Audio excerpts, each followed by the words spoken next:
Hey there viewers, thank you for tuning into Supermariodiagnostics once again. Today we have a 2009 Jeep Compass with a customer's concern of a intermittent no crank. Said started yesterday. It's very random and it happened to me. Taking it out of the parking lot, bringing it in. Happened to me twice. One of them was just a no crank. One of them was a starting to crank, but then it let go, and then it continued to crank. So I'm gonna try to recreate the symptom and see where we go from there. Now, this isn't the silver bullet channel, so we're not just gonna throw a starter in there, even if it is a starter. So let's see if we could just go ahead and recreate the symptom. I'm actually gonna hold down the pedal. These Jeeps like to go into a clear flood mode. Since we're only working with the starter system, the starting system, it doesn't matter if we get this car to run. It runs. There's no need for that. So I'm just really just checking for cranking issues at the moment. And of course, it doesn't do it. Let's see if it'll do it. Gotta recreate the symptom to be able to confirm the repair. So, and it is working fine. Just what I needed. There you go. I'm holding it. It's attempting to crank, and it doesn't crank. One more time. 0. That was not a starter that you heard. That was my coworker's Milwaukee ratchet. Again, cranking. Zilch. Got nothing. So, what's the first thing we're gonna do? Look at a wiring diagram. See what kind of system this is. Some of these have a TIPM that is involved. Some of them have an external relay. Some of them have an internal relay, like BMW. Some of them have an internal relay to the starter. So we're gonna check out what kind of system we're dealing with and then go from there. It's always best to have a map into your war zone, so to speak. So let's go ahead and start with that. Alright fellas, so I've got my diagram pulled up for the starting system, and as you can see, we've got a TIPM right here. It's got a starter control output, yellow and gray, to an internal relay of the starter. So that's the kind of system that we're working with, and we're gonna have to adjust not really adjust too much of our testing. What I would like to do first is a relative compression test, and I will show you why as soon as I do it. So let's go ahead and set it up. Alright fellas, so in setting up my amp clamp to do my relative compression test, I wanted to locate my starter to see, in case I do a starter, I can at least know what I'm working with. Sometimes you forget, even though you do them a million times. This one is underneath the intake, but it's not like our Hondas that are completely inaccessible. Lucky for me, I was able to locate my signal wire from the TIPM. Is that yellow and gray in there, and I was able to probe into it as close as I could to the connector itself at the starter. No, it's not the same as confirming a signal all the way to the connector, but that's the best I could do, and I think that's the best anybody could probably do without destroying anything. So reason why I'm looking at doing a relative compression test is because that way we can rule out a dead spot in the starter armature segments. At times there, when you bang on a starter and it starts, that's a dead spot.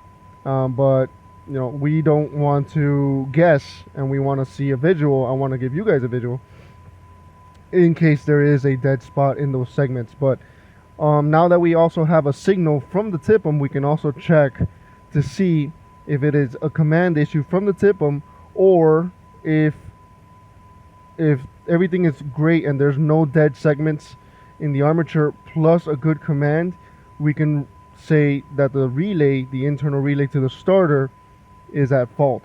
So all these tests done at once, and no guesswork involved. So no banging on starters.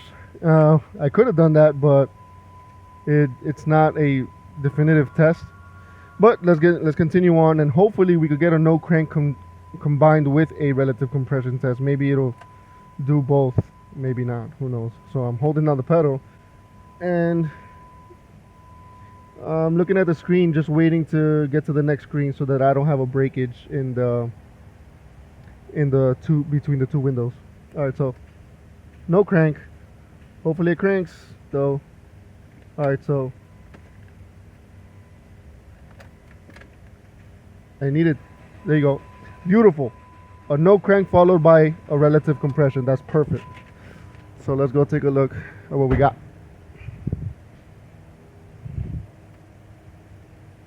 I'm gonna pause my capture here, set you guys up so we can analyze our waveform.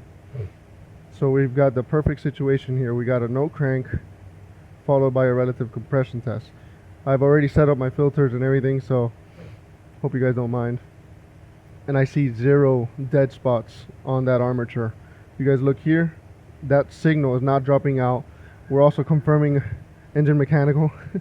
We're also taking a look at a peak amperage, peak cranking amps of 500 amps. This battery does 560. That's not bad. So that speaks well on the battery and on the connections. If you have resistance or some kind of voltage drop to the starter, you will not get that kind of amperage. And on top of this, we've got our command is there, and for some reason it drops off. That's what scares me. That TIPM command is dropping off. Without the command, that internal relay is not going to do anything. So right now I'm looking at why that TIPM is acting up. So, and if I'm not I would have to check to see if I have a good command to the TIPM, watching its input and output at the same time. So banging on the starter, who knows, maybe a coincidence could have occurred and it would have started and somebody might have put a starter on this thing and nothing would have helped. But I think where we're going from here on out is finding out if my TIPM input and output relate.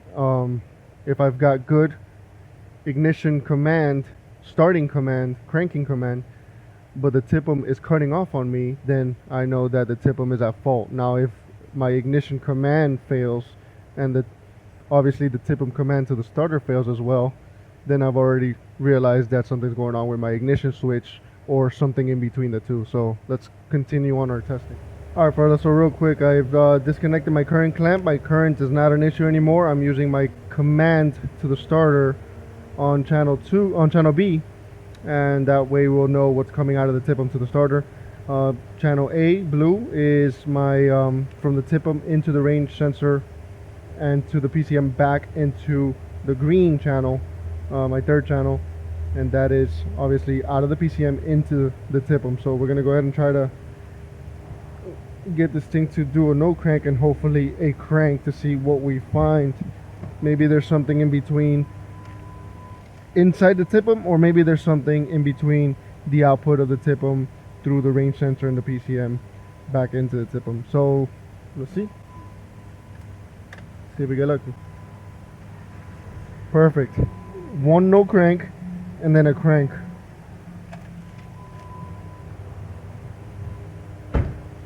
And let's see what we've got. Let me go ahead and stop our capture here and zoom in.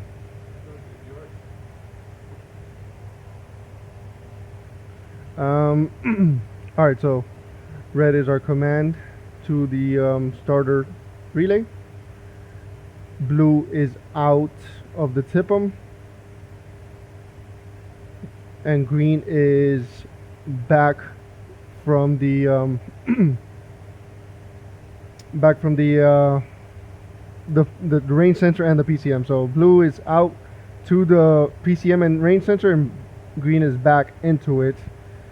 And let's see, we've got a fault around this area here. Let me see if I can zoom in a little better and bring this down so we could better relate our fault. We can see that everything on the output is it's a little hashy, but the command is there. So am I worried about that? Just a little bit, but not too much. Now I can see something going on here in our command. You see how this command is a bit raised? And that is where the command begins again. Something's going on. Why would it just command there on its own? Red is out of the TIPM. The blue is our supply. Green is our command to start. But there's no difference in the command between these two. See if I could better illustrate what I'm seeing here. We see a command out of the PCM. A little while later we see a command out of the TIPM. It stops. But that is still grounded. That's still grounded there. For some reason, that TIPM stops commanding. Ground hasn't changed. Ground still doesn't change, and the TIPM decides, hey, let me activate it again. What does it look like? Looks like we got a bad TIPM here. The command of the starter relay, the red, is only doing what it's told. Nothing more.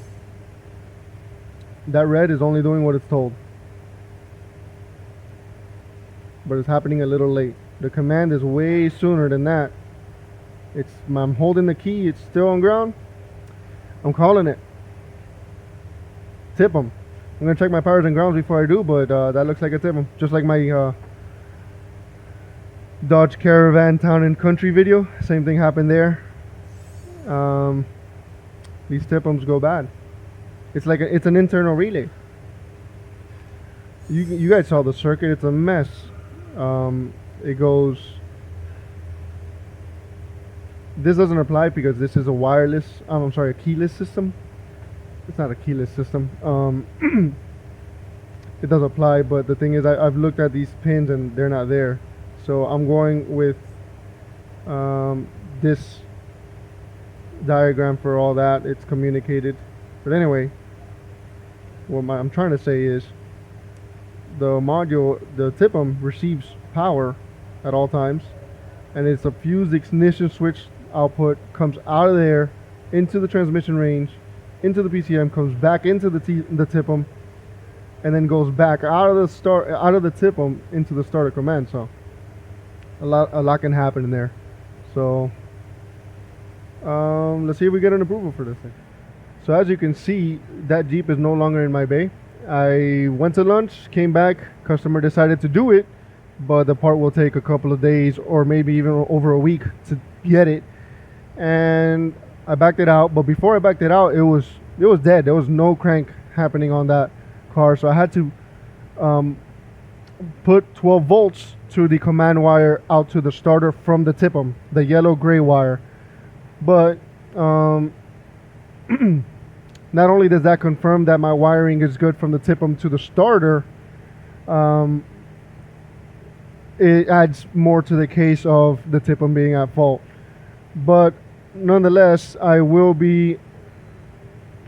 think that when I do my update video right before I change that TIPM, I will be showing the voltage coming out of the TIPM, or the lack of voltage coming out of the TIPM since it's not working anymore, but having a command from the PCM through the range sensor and all that. So just to once again confirm that there is no voltage drop happening between the TIPM output to the starter and the connector at the starter itself, because as you guys remember, I was probed at the starter. I wasn't checking the voltage out of the TIPM.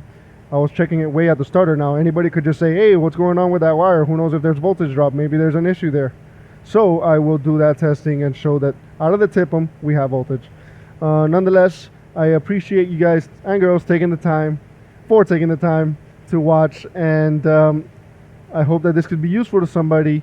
If it just goes to show that you can't just be throwing starters at cars anymore just because you hear a click and there's no crank. You got to do your testing. Things are not as easy as they used to be, and diagnose it properly. With that, I hope that someone can see this video and realize that there's more to it than just banging on a starter and seeing that it starts. That's a mistake. Maybe in older cars, yes, that may be the issue, but this is an entirely different system, and one must account for those changes in our diagnostic strategies. So appreciate you all taking the time. Thanks for tuning in. Be sure to like, share, comment, subscribe. What did I do right? What did I do wrong? Name it. Just put it out there. And thanks again. Thanks for watching. Take care. Till next time.